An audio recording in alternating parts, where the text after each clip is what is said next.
Hoy tenemos en este gabinete a Ignasi Guardans en Bruselas. Buenas tardes, Ignasi. ¿Qué tal? Buenas tardes. A Noelia Adánez, muy buenas. Hola, ¿qué tal? Buenas tardes. Y a Xavier Sardá. ¿Qué tal? ¿Cómo estamos? Esta mañana ha empezado en la Audiencia Provincial de Madrid el primer juicio por uno de los casos, uno de ellos, de los bebés robados.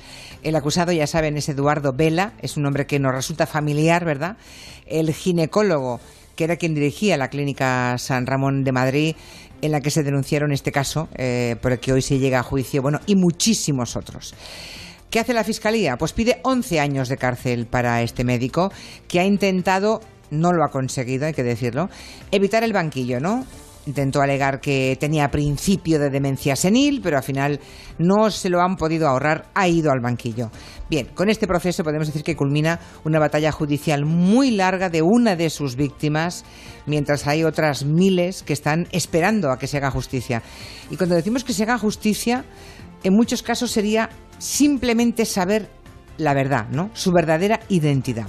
Asun Salvador, buenas tardes. Vamos a repasar rápidamente los antecedentes. Buenas tardes, Julia. Pues de los bebés robados empezamos a oír hablar mucho en 2011, cuando la Asociación Nacional de Afectados por Adopciones Irregulares pidió a la Fiscalía General del Estado que investigara una supuesta trama que habría actuado con intensidad a partir de los años 50 en toda España, aunque se habla de casos incluso desde la Guerra Civil. De esa trama habrían formado parte médicos, sanitarios, abogados, funcionarios y religiosos que se dedicaban a robar bebés a sus familias, a las que les decían que el niño había nacido muerto, y entregaban a esos niños bajo una identidad falsa a otras familias que pagaban por ello.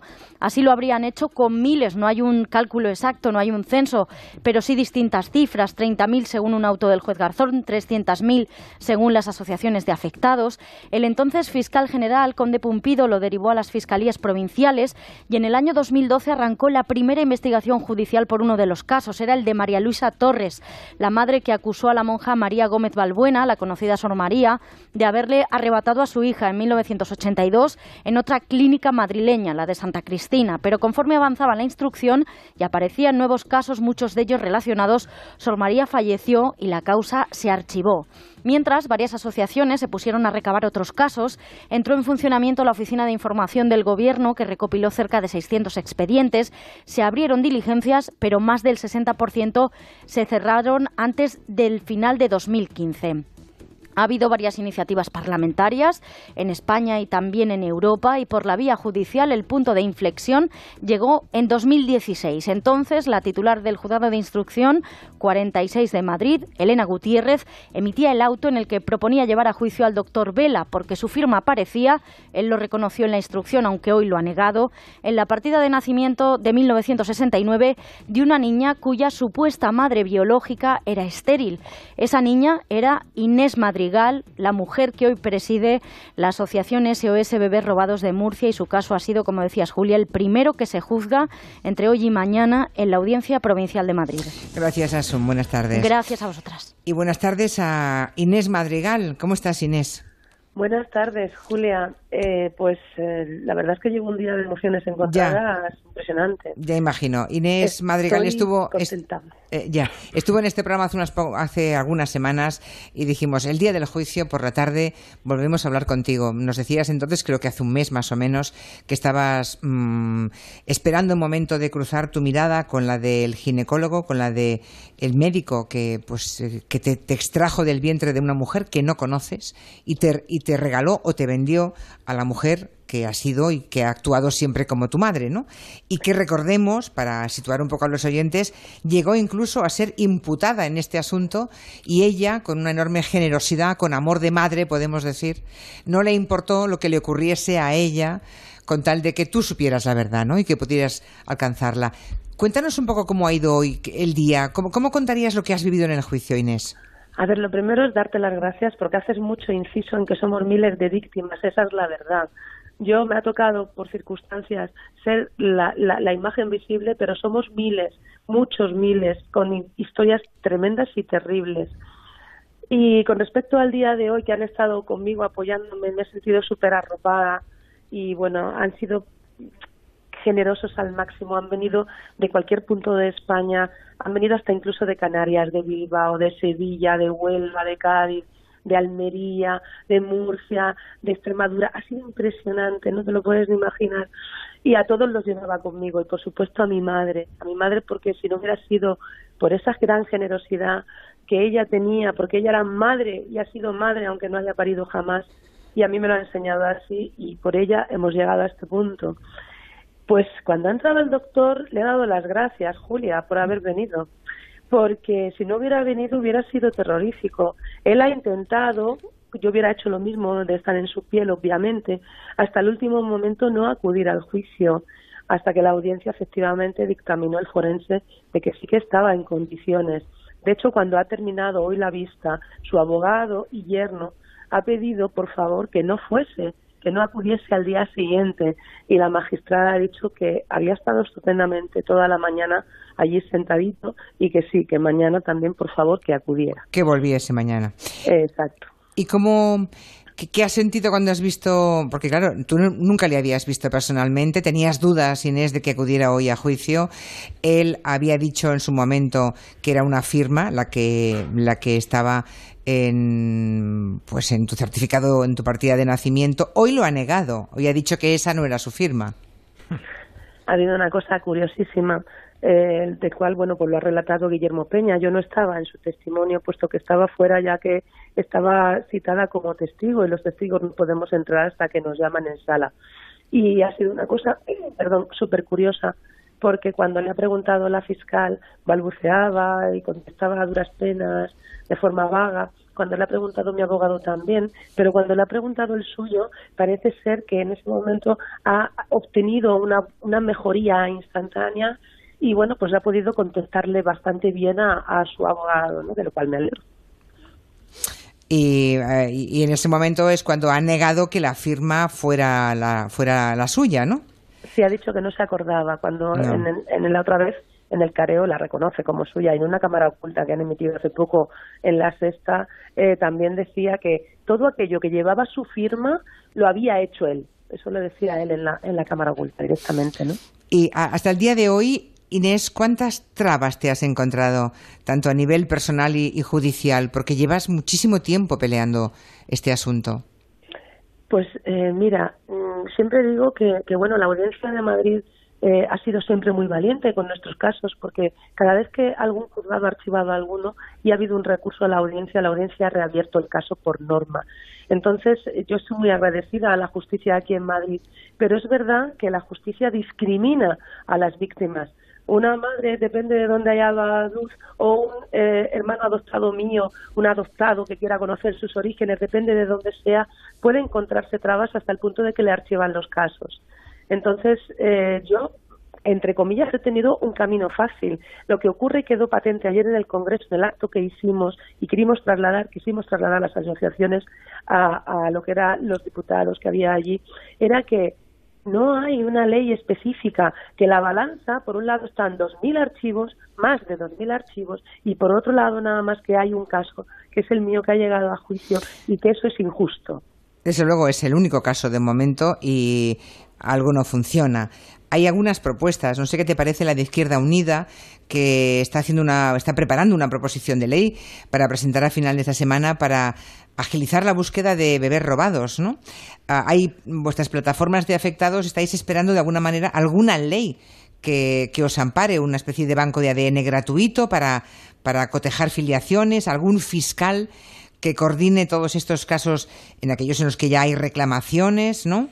No sé si confiáis en que el nuevo gobierno escuche esas peticiones. Por supuesto que sí, porque además yo creo que se están dando cuenta con todo lo que está pasando, y gracias a los medios de comunicación que os habéis hecho eco siempre, de que efectivamente estamos desamparados, porque no hay una ley específica.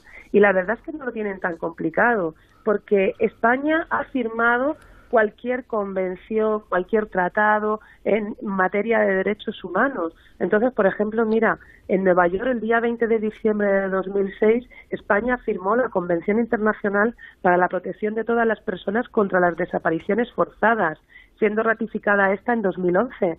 Entonces, lo único que tienen que hacer es extraer lo que interese de esos tratados y convenciones y hacer una ley integral que efectivamente dote a la policía, a los jueces recursos para investigar y para cruzar datos. Como bien decías, queremos encontrar nuestra verdad, los adoptados, sus orígenes, y las madres saber que sus hijos están bien.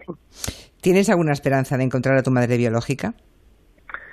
Bueno, pues el doctor está claro que no me lo va a decir y que nada más que me quedan ya los cruces de ADN, ¿no? Y bueno, pues por ahí hay algo con una familia de Sevilla, de Coria del Río, que por ahí también sé que me están escuchando.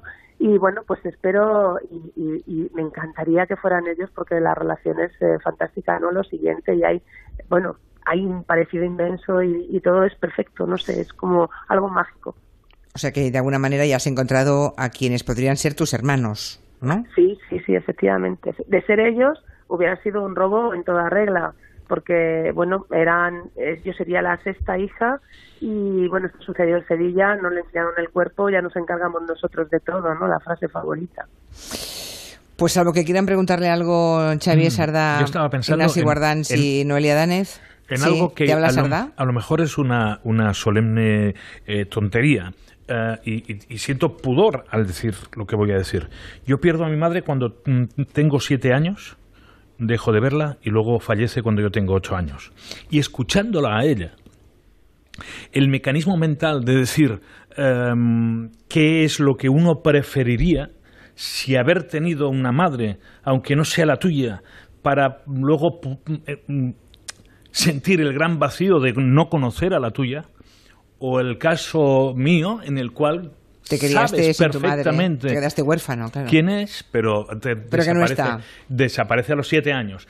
Sin duda la historia de cada uno de nosotros la preferimos porque es la nuestra, nos ha hecho nuestra historia. Pero escuchándola a ella me parece tremendo la contradicción enorme de haber tenido el amor de una madre y el vacío también de no conocer a la tuya de verdad. Es una contradicción y en su caso yo siempre insisto en el caso de la que hizo la que es su madre, ¿no? La madre adoptiva, en la que fue su madre, la única madre que ha conocido Inés, y yo insisto mucho porque el amor que demuestra, el amor auténtico de madre, es haber dicho, si tú necesitas, te quiero tanto que si tú necesitas encontrar a tu madre biológica, si hay que imputarme a mí, se me imputa, pero yo como te quiero tanto, quiero que encuentres tu verdad, ¿no? Como aflorar la verdad. Exacto. En última instancia. Y eso me parece muy emotivo y por eso cuando hablo con Inés Madrigal lo quiero repetir porque honra mucho la memoria de su madre, que ya no está, por otra parte. Javier, perdóname, Julia. Sí. Hay una cosa, a una conclusión a la que he llegado. Eduardo Vela tuvo que falsificarme toda mi documentación y entregarme a Inés Pérez, porque Inés Pérez y yo teníamos que llegar a hacer esto. Inés Pérez y yo teníamos que llegar, y me estoy emocionando mucho, teníamos que llegar precisamente a este punto, teníamos que llegar a destapar y a que todo el mundo lo supiera, lo que aquí se ha hecho durante 60 años con hijos de familias que sí que los querían, ¿no? Naturalmente. Entonces, es por eso, no es por otra cosa. Naturalmente. Y luego, que con esto acabo, pero yo recuerdo, claro, esto me conecta también con los desaparecidos en Argentina. Y los hijos usurpados. Claro, robados. Es decir, la entrevista que yo hice a un diputado en Buenos Aires, que en un momento determinado empieza a ligar la copla y ve que abajo hay unos discos progresistas y 2 guitarras magníficas en casa de un facha militar, y no cuadra, y se hace la prueba del ADN. Y ve que no es hijo de aquella familia. Y ver que no es hijo de esa familia. No tiene nada que ver, ¿eh? Pero es terrible. No tiene nada que ver con el caso de Inés, ¿eh? No, claro. Digo que hay una correlación. Puede que seguro que hubo algún caso así después de la Guerra Civil, pero no en los años 60, 70, hasta el 82. Eso es que hasta el 82. Sí, hace un cuarto de hora. En fin, efectivamente, fue ayer. Inés Madrigal, muchísimas gracias. Seguimos en contacto, a ver qué pasa. Gracias. Un beso. Muchísimas gracias. Otro, Javier. Noelia Danez. ¿Qué te hace sentir y pensar un juicio como este, que ha llegado con tantísimas dificultades a abrirse hoy? Bueno, a mí esto me remueve mucho porque bueno, yo llevo muchos años dedicada a militar en memoria histórica, en el movimiento memorialista, y esto no es nada que suceda al margen de lo que venimos reivindicando desde hace ya unas cuantas décadas, que es la necesidad de reconsiderar socialmente lo que ha sido el franquismo, en qué han consistido sus crímenes y exigir verdad, justicia y reparación. Los bebés robados, hay como 3 fases, por simplificar mucho, en el robo de bebés. Empieza en 1941, por supuesto, en el curso de la guerra, ya sabemos todos, que como las cárceles no tienen, e inmediatamente después, como las cárceles no tienen capacidad suficiente como para albergar a los presos y las presas que hace el franquismo, que son republicanos y republicanas izquierdistas, pues hay un problema de hacinamiento. Entonces en las cárceles entraron muchas mujeres embarazadas o con niños pequeños. Es el primer caso de robo masivo de bebés y de niños, porque hasta los 3 años los niños no se registraban en las prisiones, ni en las cárceles de partido judicial, ni en las cárceles provinciales, de manera que muchos de ellos salían de la cárcel sin sus madres y con un nombre nuevo. Esto está amparado por una ley de 1941 que se llama Ley de Desaparición Infantil. O sea, es perfectamente legal en el marco de la dictadura franquista. Y esta ley no se extingue hasta que no muere el dictador en 1975. Sigue hasta el 82. Claro, y sigue sucediendo después y posiblemente tiempo después también, porque en España la primera ley de adopción es de 1987. Entonces hay una primera fase, hasta más o menos el año 52, en la que los niños son robados sobre todo de las cárceles, de las prisiones donde están hacinadas las mujeres republicanas. Y esto obedece a una política eugenésica y genocida, que tiene su justificación en los escritos de el comandante psiquiatra Vallejo Nájera, que dice que a más democracia, más pérdida de esencia y de pureza de la raza española. Y que las mujeres son, además, un sujeto tendente al mal. Entonces, de la combinación de estas 2 premisas sale el despojar a las republicanas de sus hijos y de sus hijas. Y esto, como digo, es perfectamente legal y sucede de manera masiva hasta el año 52. Primera fase. Segunda fase, a partir del 52, los niños ya no solamente se roban de las prisiones, sino también de los hospitales. Es decir, se avanza en la política eugenésica y se decide que no solo se puede robar a niños que ya existen, digamos que ya han nacido, sino que se pueden robar también bebés. Y ahí es donde tienen lugar todos estos casos que vamos conociendo ahora. Y hay una tercera fase, una vez muerto el dictador, que nos mete de lleno en la democracia, donde sigue habiendo casos de robos, porque la maquinaria ya funciona. Lo que funciona es una trama, pero lo que hay, como dice el historiador Ricard Viñés, es un sistema. Es un sistema que lo que pretende... Que diga. Perdón. No, acaba. No, es un sistema que lo que pretende es trabajar al servicio de la pureza de la raza española, que es una de las premisas, y todo esto con el consentimiento de la Iglesia Católica, que es uno de los agentes que activa, que participa y que activa, digamos, los procedimientos que hacen posible esta trama. Pero la trama es una cosa y el sistema es otra. El sistema es genocidio y terrorismo de Estado y crímenes de lesa humanidad, que es en lo que tendríamos que estar ahora. Doy palabra enseguida a Ignasi Guardans, pero ahora mismo. Pero es que veo que hay oyentes, hay mensajes del tipo como este que voy a leer ahora, que dice ensalzar la actitud de una mujer que se ha quedado con un bebé que no es suyo, sabiendo que se lo han robado a otra mujer, por muy bien que se porte luego, no es el caso de la madre adoptiva. Cuidado, es decir que en buena parte, yo no sé en qué porcentaje, porque obviamente cómo voy a saber yo todo eso, pero desde luego conozco alguna historia, la de Inés Madrigal. Su madre adoptiva nunca supo que se lo habían robado a alguien. La madre adoptiva pensó que una mujer no había querido tener ese hijo y se había deshecho de él, Es decir, que no crean que los padres adoptivos muchas veces sabían la verdad. No digo que en algún caso no lo supieran. Pero cuando les hacían pagar, a muchos les hacían pagar. Por lo tanto, dices, bueno, si la madre les no lo hacían quiere... pagar... Sí. No, bueno, y a muchas mamás les ponían tripas falsas. Es que una de las cosas de las que se acusa al doctor Vela es de falsos partos, de fingir partos. Sí, claro, pero en este caso es muy fácil que le digan, tengo una chica que no quiere tener ese hijo, o es de una muy buena familia y no pueden asumir que su niña se ha quedado embarazada y la tenemos recluida, ese bebé no lo quiere nadie, se lo regalamos a usted, póngase usted barriga en un cojín que vaya aumentando 9 meses y cuando vaya a parir la otra se lo lleva a usted, lo inscribimos a su nombre y falseamos un parto que usted no ha tenido. Lo digo porque tampoco se puede culpabilizar a todos los padres adoptivos, porque muchos de ellos eran inocentes, no sabían lo que estaba ocurriendo. Solo intento. Ignasi Guardans. Sí, esa aclaración es buenísima, ¿no? Mira, a mí me interesa un ángulo aquí, que es que Inés Madrigal no debería estar sola, ¿no? Y a mí me interesa el ángulo público. Esto no es una crónica de Sociedad o de la página de sucesos. Esto es historia de España y es algo que tiene que ver con nosotros como sociedad, con los últimos 70 años de la historia de España como tal. Y hasta que España no dijera eso, y el Estado, en lo que supone el Estado en la palabra con E mayúscula, el Poder Judicial, el Parlamento, las estructuras que representan el Estado, hasta que asuman que esto es una obligación de todos, no vamos bien y no tenemos esto cerrado. O sea, yo que estaba leyendo, leí en su momento cuando se publicó recientemente el informe del Senado irlandés sobre el caso de las hijas de la Madalena, ¿no? Las hermanas de la Madalena, perdonad, que es un caso distinto pero similar en lo que tiene de el gobierno irlandés siendo cómplice durante muchos años de un convento de monjas que tenía prácticamente en explotación como esclavas pues a todas las niñas adolescentes que habían quedado embarazadas y lo que se hacía con esos niños, etcétera. Eso en Irlanda, en la católica Irlanda. Hay una película fantástica sobre esto que recomiendo. Bueno, pero hay un momento, a mí lo que me importa es que hace muy poco el Senado irlandés hizo un informe en el que fue a fondo de esta historia.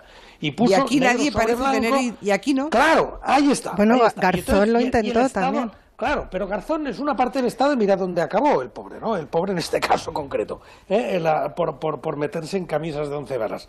Es decir, a mí me interesa que eso se subraye mucho, porque no es solo un tema de tener empatía con Inés Madrigal o inmenso respeto por su madre, sino que esto algo nos tiene que apelar al Parlamento, al Estado, y lo mismo con las fosas, porque efectivamente sí forma parte del mismo capítulo. O sea, a mí de las fosas tema de la memoria histórica respecto de las fosas comunes que todavía hay sin abrir, lo que más me escandaliza es que haya colectas populares y que esto se considere como si es una persona intentando rescatar la memoria de su abuelo. No es una persona que rescate la memoria de su abuelo o de su padre. Es el Estado que tiene que reconocer su propia historia y pedir perdón, porque España, la democracia, nos guste o no, tiene continuidad con el franquismo. Porque no se creó un Estado nuevo en el 75. Es heredero, porque no hay otra manera, si no habríamos inventado un país nuevo. Y no lo inventamos. Lo transformamos, pero no lo inventamos. Y por tanto, la democracia nuestra de hoy tiene que asumir culpas, igual que que Chirac pidió, y en su momento Mitterrand, por ejemplo, pidió excusas por lo que había hecho Pétain. Y lo hizo. Y Mitterrand se hizo culpable, Mitterrand, era un presidente perfectamente democrático, se hizo culpable de las acciones de Pétain respecto a los judíos. Bueno, y esto es lo que en España, la democracia nuestra de hoy, todavía está por hacer. Sí, bueno, y está sucediendo en Argentina la querella a instancias de la jueza Servini, y hay unos cuantos casos. Eso me gusta menos, perdóname el matiz. A mí también me gusta menos. Me gusta menos que esto acabe en una especie de responsabilidad. El derecho penal, hay que separar, perdona, lo acabo, pero ese flash solo, el derecho penal por ir a perseguir penalmente a Franco, pues eso me parece que no tiene ningún sentido. O sea que yo no creo que el tema sea por la vía de un juicio penal. Respecto de Inés Madrigal, por supuesto, pero respecto de lo que ocurrió en los años 60, pues... bueno, 50, es una querella... 40, tengo mis dudas. Es una querella que lo que trata es de hacer visible, pues precisamente lo que estás diciendo, Ignasi, que no estamos ante una suma de casos individuales y de hecho la jueza Servini está tratando temas muy distintos, todos tienen que ver con la memoria histórica, pero en algunos casos hablamos de niños robados, en otros casos hablamos de fosas comunes, en fin, hay cosas distintas, ¿no? Que se están tratando, centrémonos en los bebés. Perdón, es que me entraba, sí, solo quería decir una última cosa, es que me entraba un sonido de fuera y me ha desconcertado. Hay un aspecto también del robo de niños que me parece muy importante subrayar y no se está tratando porque se está hablando todo el tiempo de crímenes contra la humanidad y por supuesto esa es la categorización, digamos, lógica, ¿no? De esto que ha sucedido aquí. Pero además son crímenes de género, son crímenes con un sesgo de género, son crímenes genocidas, es decir, que obedecen, como he explicado antes, o que tienen una voluntad genocida de exterminio, en este caso de la parte no sana, digamos, de la sociedad española, que es preciso regenerar. Por eso a los niños nunca se ha quitado, nunca se ha robado un bebé de una familia no pudiente o de una familia que no fuera afecta al régimen franquista. Nunca jamás. Entonces, la voluntad y la intención política está siempre clara. Y son además crímenes de género porque son crímenes que afectan a las mujeres. Bueno, son crímenes que afectan a las mujeres. Algunas familias pudientes, cuando una niña queda embarazada, también se deshacen de la, de la criatura. Pero me interesan dos cosas, rápidamente. Una, primero, la senectud no es eximente de nada. Eso de que por ver ahora al doctor Vela, digamos, como un anciano provecto que ya dice que apenas puede tenerse en pie, eso no le exime de nada.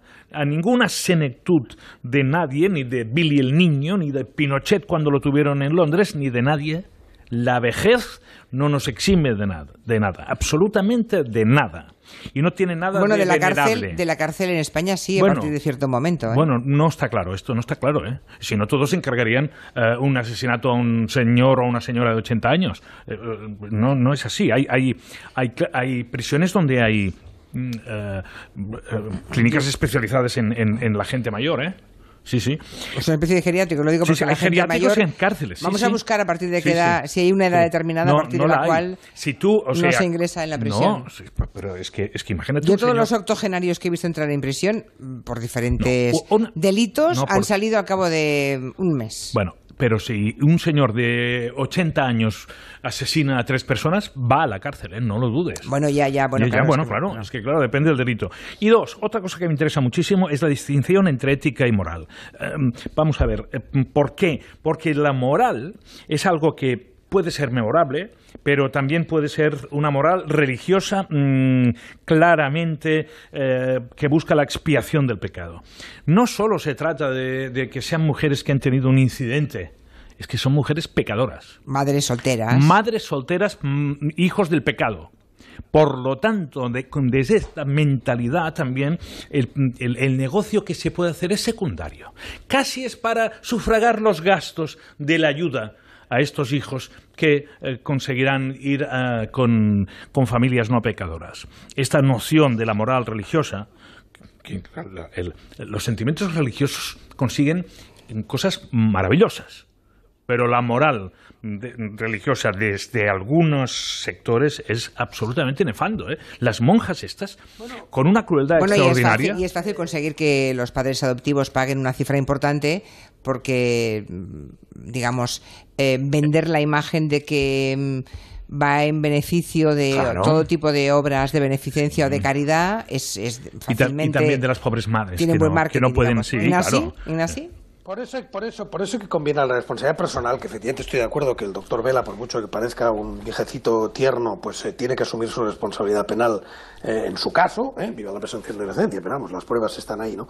Pero los jueces dirán lo que tengan que decir. Pero efectivamente hay que combinar eso con lo que decíais hace un momento del sistema, o sea, que no puede quedar solo en que hubo un día un médico y otro día otro médico. No, aquí había pues una trama, una estructura, una pasividad por parte también de las estructuras eclesiásticas de ese momento y de las estructuras de poder. Y creo que las dos cosas hay que analizarlas a la vez. La responsabilidad penal individual y eso otro que yo definía pues como la negligencia del Estado, también de la Iglesia, que no creo que esté haciendo sus deberes en esto, y que va mucho más allá de la responsabilidad individual de un octogenario tristón.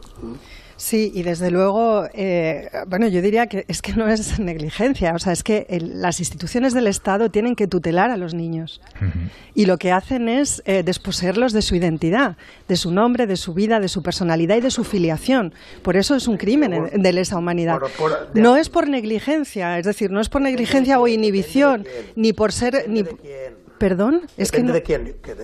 Que depende, es que hay un retorno aquí que siempre Julia lo explica, yo llego unos segundos tarde. Depende de quién hablemos, perdona, porque no podemos pretender que todo el mundo supiera. Yo creo que hay gente que miró para otro lado, hay gente que pidió y hay gente que tiene... Sí, Ignasi, para empezar no podemos cuantificar cuántos casos hay. Se habla de unos 300.000, denuncias ha habido 30.000, que ya son muchísimas. Es mucho, Ha habido algunas investigaciones que han concluido en una prueba de ADN que ha dado como resultado que el bebé era el que decían que era y que efectivamente había muerto, O sea, eso también ha sucedido. Lo que pasa es que el porcentaje de bebés no identificados a través de pruebas de ADN es muy alto y el porcentaje de rechazos por parte de los tribunales es muy alto también porque lo que se alega es ausencia de pruebas y prescripción posible del delito. Entonces, claro que no se sabe nada, pero que ese sistema, que vuelvo a insistir en esta palabra porque para que dé un poco la medida de la magnitud de lo que estamos hablando, porque trama suena a mafia.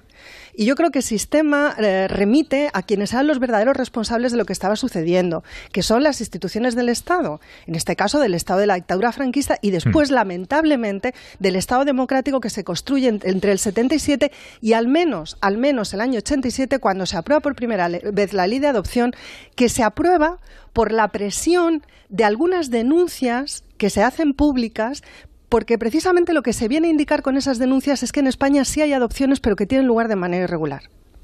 O sea, es que quiero decir que sí, que no sabemos cuántos casos son, pero quizá, si algún día llegamos a saberlo, son más de los que pensamos. Y luego hay No todos querrán saber, no sé, porque es evidente que no todo el mundo tiene la misma necesidad de saber, y esto, una ley de ese tipo, no obligaría a nadie a saber lo que nunca hasta hoy ha motivado su curiosidad, ni siquiera, a lo mejor, su recelo. No obliga a nadie, ¿no? Parece que sea una ley que busca ajustar cuentas con el pasado, obligatoria para... No, es el que quiera que pueda usarla, y el que no, pues que siga viviendo donde vive y con las referencias que tiene, adoptivas. Porque aquí hablamos de mujeres que saben que tienen la duda y les dicen que el bebé ha fallecido. Y luego... luego no se lo la vida. No son mujeres que quieren dar su bebé en adopción porque ellas no desean hacerse cargo. Le dicen que ha muerto, claro. Y luego hay otro género. Hubo un reportaje de María Antonia Iglesias que enseñó el cadáver de un niño, de un bebé, de una bebé que tenían en la nevera y que enseñaban a todas las madres. Que una madre dice que estaba congelado, que no tenía ni pies ni cabeza, que tuviese esa temperatura. Y se han enterrado órganos, se han enterrado brazos de personas, ¿eh? Seguro, ha habido para dar peso con pruebas de ataúd, ADN, se han enterrado brazos de personas. Por eso digo que eso es terrorismo de Estado. O sea, digo que dentro del drama de tantas mujeres, luego está la de la mujer que sabe que ha tenido un hijo y que se lo han quitado. Claro. Es decir, hay un personaje de las Ramblas de Barcelona histórico que es la Moños. La Moños es una señora que enloqueció precisamente porque le quitaron a su hijo. A su hijo, que había tenido con el señorito de la casa. Y se lo quitaron, se lo arrebataron. Se lo arrebataron, fuera, desaparece. Y esto también hay unas páginas negras en la historia de tantas y tantas localidades y ciudades de nuestro país, de mujeres a las que les arrebatan. O sea, no se les otorga el derecho de que ese embarazo se haya producido. Una pausa y seguimos. En Onda Cero, Julia en la Onda, con Julia Otero. Pues estamos hoy hablando del juicio que ha empezado en la Audiencia Provincial de Madrid, el primer juicio por uno de los casos de los bebés robados. Y estábamos aquí hablando de María Antonia Iglesias, creo que se le debe un tributo en este asunto, porque fue la periodista que empezó a investigar y que en la revista Interview, hace no sé cuántos años, fue la primera vez y la primera persona y el primer trabajo periodístico 82, de investigación en el 82, que se atrevió con Germán Gallego a publicar algo al respecto. Fue la primera vez que algunos tuvimos alguna ligera idea de que esto quizá podía estar pasando, pero con la de años que han transcurrido, y no parece no se ha tomado como un tema de Estado, nadie ha tomado la preocupación de meter las manos a fondo en este asunto, ¿no? Lo cual resulta descorazonador. La pregunta es, ¿esto puede suceder algún día en algún hospital de nuestro país? ¿Ahora? Sí. Con las pruebas de ADN, yo creo que a día de hoy la ciencia... No, pero que digan a alguien, ha fallecido su hijo y... Hombre, parece que es... No parece posible. ¿Ha habido algún caso, o por lo menos alguna de las denuncias que hay, de estas 30.000 denuncias, indican que podría haber algún caso a principios de la década de los 90, pero como todo está pendiente de confirmación, pues claro, no podemos dimensionar ni siquiera cronológicamente el alcance de todo esto. Pero claro, niños desaparecidos durante los 40 años de la dictadura franquista... y 7 años después, incluso, de morir Franco. Por eso digo que podemos estar hablando de... un sistema tan engrasado que no se vieron capaces de parar a tiempo y siguieron, ¿verdad? Encontraban a gente con posibles económicos capaces de poder ser muy generosos con un hospital o una organización religiosa a cambio de un bebé. En la mayoría de los casos les decían que ese bebé no era deseado ni querido por la familia de origen, aunque sí fuera deseado y querido. Y bueno, pues alguien se lucraba, una madre se quedaba sin su hijo, o una familia, más una madre sola, y otra conseguía la ilusión de su vida, ¿no? Que es la maternidad-paternidad. A ver qué más cuentan los oyentes. Este suceso no es más que otro síntoma del síndrome postraumático del franquismo que tenemos. Otra herida que hay que cerrar si queremos avanzar como sociedad. El señor Vela y otros tantos, pues, son gente que han vivido a la sombra de una dictadura que les ha permitido hacer este tipo de cosas. Yo pienso que eso del hospital con los niños robados, eso no eran cosas de dos. Ahí lo sabrían las enfermeras, los ATS, hasta la mujer de la limpieza, creo yo que lo sabía. Todo esto es horrible, pero lo más horrible de todo es que se creen inocentes. No, exacto, es no pedir perdón y no asumir su culpa. Es lo más horrible. Os estoy oyendo y no puedo evitarlo. No sé si sabes que el cabronazo ese, Eduardo Vela, es el que me trajo a mí al mundo. Y no solo robaba bebés, que era un secreto a voces. De hecho, Interview publicó a finales de los 70 o primeros de los 80 un reportaje de todo esto. A mi madre la destrozó, porque este señor tenía sus principios y a mí me arrancó, literalmente, me sacó con forces, y mi madre por eso hoy, 44 años después, no solo está enferma, sino que todo se ha agravado y ha terminado en diálisis gracias a este señor, entre otras muchas cosas. Uf, qué terrible. Seguramente habría hecho algo, cierro comillas, desde el punto de vista de la mentalidad que tendría este... La mentalidad de un vallejonajera que estuvo experimentando con mujeres en la cárcel de Murcia. Sí, terrible. Si es que estamos hablando de Mengueles, pero como en España todavía somos reticentes a reconsiderar nuestro pasado para entender que aquí han sucedido cosas... Y hay quien no acaba de creer, ¿eh? Estoy delante de la pantalla de Twitter y hay quien no acaba de creer, pues ¿eh? Esto es lo que hay.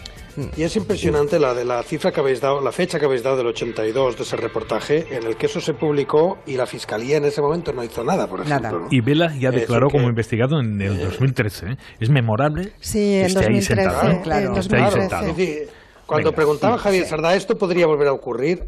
Yo creo que en casos individuales, de delito individual, yo creo que podrían ocurrir perfectamente, porque si se pueden confundir niños hoy, que se pueden y ocurre, pues se puede cometer un delito. Lo que no me imagino es algo sistémico como esto. Claro, exacto, seguro que no. Exacto. Y este señor, que en el 82 tenía 40 y pocos años, o 50, ¿verdad? Sí. Pues se ha ido de rositas. Bueno, ahí lo dejamos. Mañana volvemos a las 3. Adiós, buenas tardes. Adiós.